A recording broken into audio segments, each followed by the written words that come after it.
Gator 99.5, Ryan Keith here with you, and we have the amazing honor of sitting down with Martina Mcbride. Thank you so much for giving us some of your time today, Martina. Of course. How are you? I'm doing great, thank you. All right, so to start off the interview, I have some pre-question questions that we have to get out the way, okay? Okay.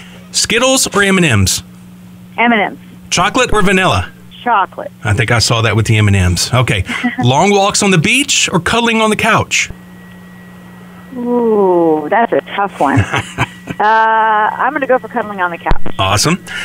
Afro or mullet? Afro. Hey, it's a win-win situation no matter which one you pick. It is. All right, let's go ahead and dive way back. Tell us what life was like in Sharon, Kansas. Oh, well, it was great. You know, Sharon's a very, very small town. About 200 people lived there when I went to school there. I had 10 people in my graduating class. Wow.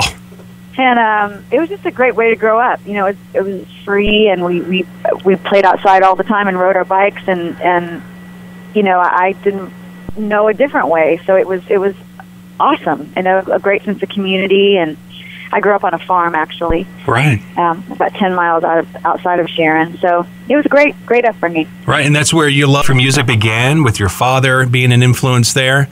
So Yep. let's fast forward a little bit. 1989, you and your husband start touring with Garth Brooks. John's a sound tech. You were helping sell merch. How did Garth find out about your singing talent? I think my husband probably told him. John was production manager for Garth for a lot of years, so I think, you know, he probably mentioned, my wife's a singer too, we're trying to get a record deal in Nashville. And so, yeah, then he heard me sing, and then I got to open his tour. It was actually in 1992, our first record came out. That is awesome. What were the emotions like when he approached you and he said, "Hey, I want you to open for me"? It was exciting. You know, it was unexpected, and I just was thrilled to be in that company and to be on that big of a stage. My first tour was really awesome. Exactly. So let's again hit that fast forward button. You got a budding career, but you got to make a huge decision now.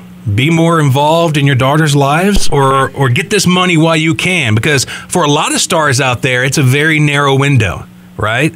And you chose family. And from what I've read about you and what I've seen in interviews, I don't think that was a very hard choice for you. No, you know, once you have kids, I was dedicated to having them have a great life, and they actually came. We didn't roll slow down that much, to be honest. We just took, you know, Delaney. She's 22 now, but when she was a baby, we took her on the road with us everywhere, and we traveled to Europe, the UK, and she really traveled a lot. And then Emma came along, and they're the same thing. When they got into school is when we really started to slow down and just tour more on the weekends. Right. All right. So I know you've performed with Jody Messina before. Were you able to reach out to her when you heard that she was diagnosed with cancer? Yeah, I've spoken with her. Have you heard her new song, Here? I haven't. Oh, man, you got to take a listen to that song. That song is so powerful.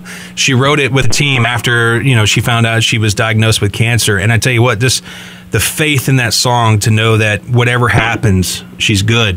You got to check it out. But I will. Which leads me to this. Now, you have some songs that have some pretty deep and real subject matters. Take us to the time that you were first presented and that you heard Concrete Angel. Oh, man, I don't remember. I mean, that's so long ago. I mean, I just remember thinking it was an amazing song, and it just moved me, you know? Yeah. I just thought, you know, it was, I think that was after Independence Day, and I've always had a soft spot for, you know, women and children, obviously, and so that song just really moved me, and it's still one of my favorites to perform. I tell you what, I revisited the video this morning, and I have a 7-year-old daughter, and that little girl in the video, the character Angela Carter, she's 7 years old. And I was in here crying like a little baby. I couldn't help myself. I was like, man, I hope nobody else catches me. I'm in here bawling. But kudos, not only for a great song and a great delivery, but great video as well. You guys really nailed it. Thank you. All right, so you talked about your daughter, Emma, and she's moved to LA to pursue an acting career. And, you know, recently we've heard about the names Harvey Weinstein, Kurt Webster. You know, being a veteran in the entertainment industry, what advice did you give her being a young woman looking for stardom?